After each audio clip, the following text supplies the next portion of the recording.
அமெரிக்காவில் வேகமாக பரவும் புதிய வகை கொரோனா வைரஸ்.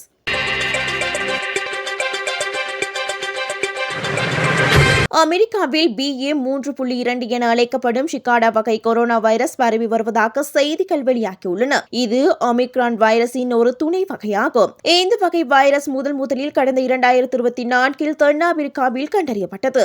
இந்நிலையில் அமெரிக்காவின் கலிபோர்னியா உள்ளிட்ட சுமார் 25 மாகாணங்களில் தற்போது கண்டறியப்பட்டுள்ளது. பிப்ரவரி மாத நிலவரப்படி உலகளவில் குறைந்தது 23 நாடுகளில் இது பரவியுள்ளதாக தகவல் தெரிவிக்கின்றன. முந்தைய வைரஸ்களை விட இதில் அதிகப்படியான மரபணு மாற்றங்கள் சுமார் 70க்கும் மேற்பட்ட பிறழ்வுகள் இருப்பதாக ஆய்வாளர்கள் கூறுகின்றனர். கடந்த ஜூன் மாதம் அமெரிக்காவில் நெதர்லாந்திலிருந்து வந்த ஒரு பயணிடமிருந்து மரபணு மாறுபாடு கண்டறியப்பட்டுள்ளது. இதனால் இது தடுப்பூசி மூலம் கிடைக்கும் நோய் எதிர்ப்பு சக்தியில் இருந்து தப்பிக்கும் வாய்ப்பு உள்ளதாக கருதப்படுகிறது. இந்த வைரஸ் பெரிய அளவிலான பாதிப்பையோ அல்லது தீவிரமான உயிரிழப்பையோ ஏற்படுத்தும் என்று இதுவரை உறுதி செய்யப்படவில்லை. இருப்பினும் மக்கள் முன்னெச்சரிக்கையாக இருக்குமாறு வைத்திய நிபுணர்கள் அறிவுறுத்துகின்றனர்.